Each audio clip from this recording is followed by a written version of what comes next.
حافظ سعید جو وہ اپنا جامع مسجد جو راولہ کوٹ کے ہیں، ہاں جی، مسجد کا جو معاملہ ہے باقاعدہ جو ہے انہوں نے بتایا کہ کس طریقے سے مسلح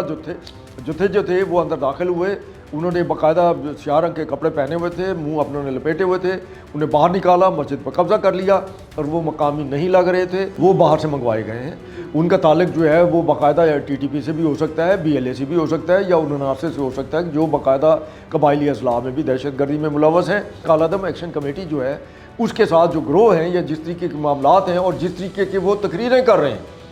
یقین کریں وہ ایسے ہی لگتا ہے کہ جیسے ان کو یہ باقاعدہ ایجنڈا اور ایک باقاعدہ سونپا گیا ہو اور ان کو بتایا گیا ہو کہ آپ نے یہ کام سر انجام دینا ہے. اور یہ پاکستان کے سیکیورٹی ادارے جو ہیں، آپ دیکھ لیجئے بہت سارے رینجرز کے ہمارے جو اہلکار ہیں وہ شہید ہو چکے ہیں.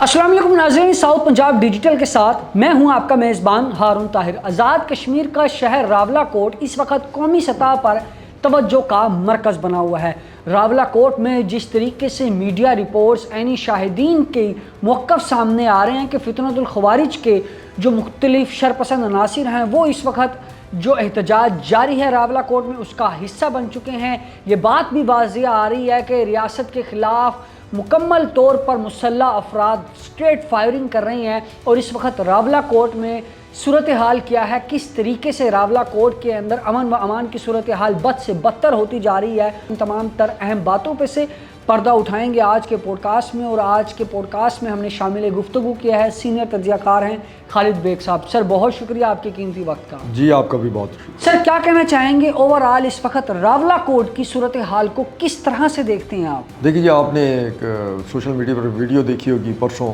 جی سر سے، وہ بڑی وائرل تھی، جس میں دکھایا گیا تھا کہ بڑے عجیب و غریب طریقے سے موٹر سائیکلیں جو ہیں وہ سڑک پر بکھری پڑی. جی سر بالکل، بہت زیادہ وائرل ہوا ہے. جی، اور اس کے ساتھ ہی پھر چند لاشیں ہیں اور ان کے خون سے جسم، ان کے کپڑے ان کے خون سے بھرے ہوئے ہیں اور وہ پڑے ہوئے ہیں. اچانک جو ہے وہ پولیس پہنچتی ہے اور پولیس ان کو پکڑ کر، جب وہ بیسیکلی تو اس لیے کہ شاید یہ لاشیں ہی ہوں، لیکن جب انہیں اٹھایا گیا تو وہ اٹھ کر کھڑے ہو گئے. جب اٹھ کر کھڑے ہو گئے تو پولیس کے پاس اس کے علاوہ اور کوئی چارہ نہیں تھا کہ وہ ان کو اریسٹ کرے کہ یہ کیا ایک پروپیگنڈے کی انتہا ہے پاکستان کی سلامتی کے خلاف. پاکستان کے ایک اس کے اوپر بددماغ داغ اس انداز سے لگایا گیا کہ وہاں اس انداز سے معصوم لوگوں کو، نہتے لوگوں کو فائرنگ کر کے قتل کیا جا رہا ہے. اور پھر بعد ازاں یہ باقی چیزیں بھی جو ہیں وہ منظر عام پر آ گئی کہ کس طریقے سے انہوں نے اپنے کپڑوں پر رنگ ڈال کر، انہوں نے نہیں ڈالا ہوگا، بہرحال یہ پورا ایک اسکرپٹ ہے جو بالی ووڈ فلموں کی طرح یا ان کے ایکشن فلمیں جو ہیں بنتی ہیں اس کے انداز سے جو ایک پورا ڈرامہ جو ہے اسٹیج کیا گیا کہ یہ وہ عناصر ہیں جو موقع کی تلاش میں رہتے ہیں کہ کسی نہ کسی طریقے سے اپنی فوج کے اوپر تانا زنی کریں، اپنی فوج کو جو ہے مورد الزام ٹھہرائیں. اور اب بھی اگر یہ سارا تماشا بنا ہے تو اس میں اگر آپ سب سے اہم چیز یہ ہے کہ آزاد کشمیر ہی کو کیوں چنا گیا. اس کی وجہ یہ ہے کہ لائن آف کنٹرول کے پار مقبوضہ کشمیر میں جو کچھ ہو رہا ہے وہ پچھلے 78 برسوں میں جو ہے پوری دنیا کی توجہ کا مرکز بنا ہوا ہے. اور اس کے اوپر اقوام متحدہ میں بہت زیادہ جو ہے قراردادیں بھی اس کے اندر موجود ہو چکی ہیں. انڈیا کے خلاف مذمتی قراردادیں بھی وہاں پہ منظور ہوئی ہیں. لیکن یہ جو گزشتہ برس مئی میں انڈین حماقت جو نریندر مودی نے اس نے جخ ماری اور اسے پاکستان پر آپریشن سندور کے نام پر جو حملہ کیا تھا وہ اس کے گلے پڑ گیا. تو انہوں نے موقع جو ہے جانے نہیں دیا. آزاد کشمیر کے اندر جو انتخابات تھے اس میں انہوں نے ماحول خراب کیا. نریٹو ایک پورا ایک بیانیہ جو ہے وہ ترتیب دیا گیا اور بڑی کامیابی سے اس کو اس انداز سے آگے بڑھایا گیا کہ ایسا لگے کہ جیسے آزاد کشمیر میں جو بدامنی ہے وہ جو ہے وہ مقبوضہ کشمیر سے بھی زیادہ ہے. تو یہ حالات ہیں. اور اس میں آپ نے ابھی جو کہا ہے وہ حافظ سعید جو وہ اپنا جامع مسجد جو راولہ کوٹ کے ہیں، ہاں جی، مسجد کا جو معاملہ ہے باقاعدہ جو ہے انہوں نے بتایا کہ کس طریقے سے مسلح جو تھے وہ اندر داخل ہوئے. انہوں نے باقاعدہ سیاہ رنگ کے کپڑے پہنے ہوئے تھے، منہ اپنے نے لپیٹے ہوئے تھے، انہیں باہر نکالا، مسجد پر قبضہ کر لیا اور وہ مقامی نہیں لگ رہے تھے، وہ باہر سے منگوائے گئے ہیں. ان کا تعلق جو ہے وہ باقاعدہ ٹی ٹی پی سے بھی ہو سکتا ہے، بی ایل اے سے بھی ہو سکتا ہے، یا اناناسے سے ہو سکتا ہے، جو باقاعدہ قبائلی اضلاع میں بھی دہشت گردی میں ملوث ہیں. تو پھر اس میں یہ ہے چونکہ مقامی لوگ نہیں تو انہیں کون اپنے گھر، مسلح لوگوں کو کون اپنے گھروں میں رکھے. تو ان کے پاس جو ہے وہ باقاعدہ ایک ہی طریقہ رہ جاتا ہے کہ جو مساجد ہیں ان پر قبضہ کریں، وہاں اپنا قیام کریں، پناہ گاہ بنائیں. اور اس وقت تو صورتحال یہ ہے کہ وہاں جو دھرنا اور سارا کچھ ہے اس کے اوپر باقاعدہ جو ہے وہ جو مسلح گروہ ہے وہ قابض ہو چکے ہیں. اور یہ پاکستان کے سیکیورٹی ادارے جو ہیں آپ دیکھ لیجئے بہت سارے رینجرز کے ہمارے جو اہلکار ہیں وہ شہید ہو چکے ہیں. بہت سارے پولیس والے ادھر بھی ایک بڑا اہم جو عینی شاہدین کی جانب سے اور جو بڑے ہی معروف صحافی ہیں ان کی جانب سے ایک بڑا بیان آیا ہے کہ رینجرز کے اوپر اسٹریٹ فائر کیے گئے ہیں، اس میں کتنی حقیقت دیکھتے ہیں اور یہ کتنا؟ دیکھیے پچھلے دنوں ان کے لیڈر ہیں، ان کی باقاعدہ جو ہے اپنے ایک اور ساتھی کے ساتھ جو آڈیو جو ہے وہ شاید آپ نے سنی بھی ہو، وہ مجھے یہاں پر آئی تھی، جس میں انہیں ہدایت کی گئی تھی کہ آپ نظر رکھیے کہ پولیس سے زیادہ فوج کہاں ہے، کس جگہ تعینات ہے،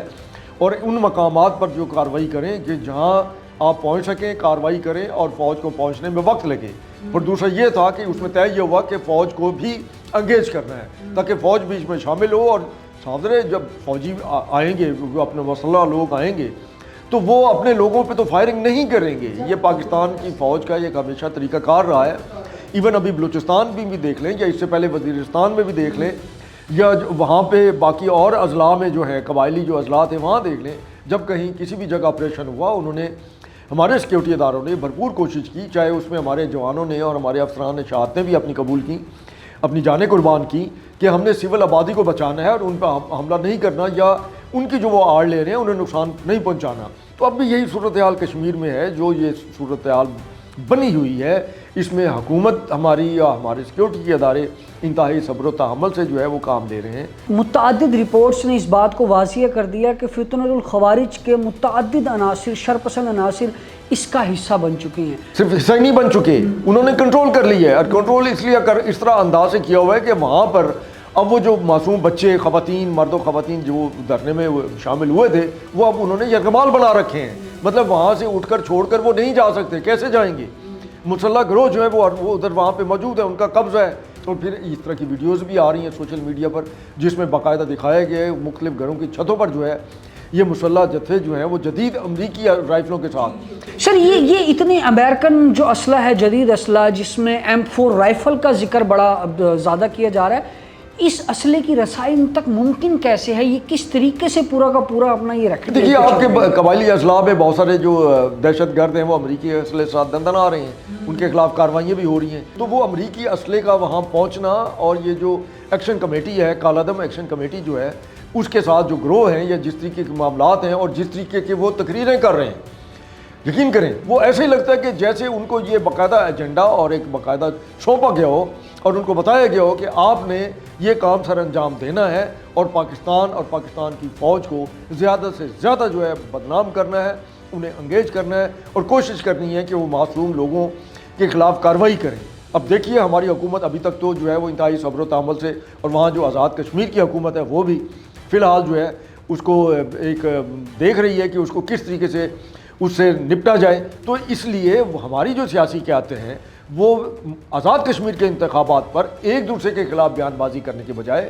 اکٹھے ہو کر راولہ کوٹ میں وہاں جائیں اور وہاں کی عوام کے جو ساتھ جو ہے نا یکجہتی کا اظہار بھی کریں اور ان سے بات بھی کریں کہ آئیں ہم آپ کے ساتھ ہیں آپ کی داد رسی کے لیے، اور یہ بتائیں کہ یہ جو اپنا یہ فتنۃ الخوارج کہہ لیں یا یہ جو کالعدم کمیٹی ہے، مسلح جتھے ہیں جو امریکی اسلحے سے لیس ہیں، کہ یہ ان کے دوست نہیں ہیں۔ اگر ان کے دوست ہوتے تو وہاں پر اس طریقے سے خون ریزی کا ماحول پیدا نہ کرتے، جو کہ کوئی بھی معاشرہ اس کے لیے قابل قبول نہیں ہو سکتا۔ اچھا سر، اس تمام تر معاملے میں بھارتی میڈیا جو ہمیشہ سے اس تاڑ میں بیٹھا رہتا ہے کہ اس کو موقع ملے اور وہ منفی پروپیگنڈا کرے، اس وقت بھارتی میڈیا بھی بڑے زور و شور سے اس معاملے کو اٹھا رہا ہے اور من گھڑت باتیں کی جا رہی ہیں، تو ایسے سینیریو میں پاکستان کے سوشل میڈیا اور پاکستان کے مین سٹریم میڈیا کو کیا کرنا چاہیے؟ کس طریقے سے ان لوگوں کو منہ توڑ جواب دینا چاہیے؟ اس کے علاوہ اور کو موقع کیا چاہیے کہ وہ کشمیر کی صورتحال کا فائدہ اٹھاتے ہوئے پاکستان کو بدنام کریں، اور اس طرح کی جو ویڈیو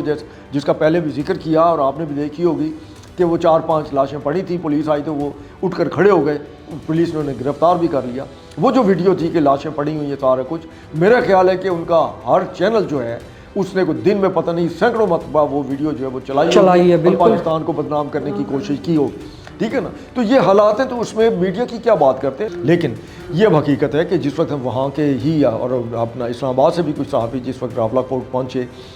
جائزہ لینے کے لیے، تو انہوں نے جب دھرنے میں موجود لوگوں سے بات کی کہ یہ مسلح لوگ کون ہیں، تو انہوں نے کہا ہم نہیں جانتے کہ یہ کون ہے، لیکن لگتا ہے کہ یہ ہماری حفاظت کے لیے یہاں کھڑے کیے گئے۔ کس سے حفاظت کے لیے؟ دیکھیں بات یہ ہے کہ سوال یہ کہ کس سے حفاظت کے لیے؟ پاکستان کی جو وہاں پر آزاد کشمیر کی جو پولیس ہے اس سے حفاظت کے لیے؟ تو یار 78 سالوں میں تو آج تک وہاں پر ضرورت نہیں پڑی، بالکل صحیح بات ہے، اچانک کی ضرورت پڑے؟ تو وہ میں دوبارہ جو ہے گزارش کروں گا کہ بیسیکلی وہ وہاں جو دھرنے کے اندر لوگ ہیں وہ ایکشن کمیٹی کے مسلح جو گروہ ہیں انہوں نے انہیں جرمال بنا رکھا ہے، اور چونکہ اسلحہ ان کے پاس جدید موجود ہے، شفاق لوگ ہیں، ان کے لیے بندے مارنا، قتل کرنا یا جو کچھ بھی ہے وہ ان کے لیے انہیں کوئی فرق نہیں پڑتا، وہ اسی کام کے لیے تربیت یافتہ ہے۔ صاحب بہت شکریہ خالد صاحب آپ کی قیمتی وقت کا اور آپ کی قیمتی رائے کا۔ ناظرین اس وقت آزاد کشمیر کے شہر راولہ کوٹ میں جہاں معاملات زندگی کافی حد تک متاثر کن دکھائی دے رہے ہیں، فتنۃ الخوارج اور کالا دم ایکشن کمیٹی کے مسلح افراد جس طریقے سے عام شہریوں کو، معصوموں کو یرغمال بنائے ہوئے ہیں اور قانون نافذ کرنے والے اداروں کے خلاف سامنے کھڑے ہو گئے ہیں، تو اس پر پاکستان کی ریاست کی جانب سے باقاعدہ طور پر منہ توڑ جواب دینے کے لیے اسٹریٹجی بنائی جا رہی ہے، اور اس پروگرام کے اختتام پر جس طریقے سے ہمارے تجزیہ کار نے ایک واضح بیان کی کہ اس ملک سے جڑے تمام تر سیاستدانوں کو چاہیے کہ وہ ایک پیج پر آئیں، پاکستان کی سلامتی کے بارے میں سوچیں، اس ریاست کی سلامتی کے بارے میں سوچیں، تو امید کرتے ہیں کہ عنقریب آزاد کشمیر کے اندر جو امن و امان کی صورتحال ہے وہ بہتر ہو جائے گی اور وہاں پر رہنے والے معصوم شہریوں کے لیے زندگی مزید بہتر ہوگی۔ ساؤتھ پنجاب ڈیجیٹل سے بنے رہیے گا، جڑے رہیے گا، ہمارے چینل کو لائک کیجیے گا، سبسکرائب کیجیے گا۔ اللہ نگہبان۔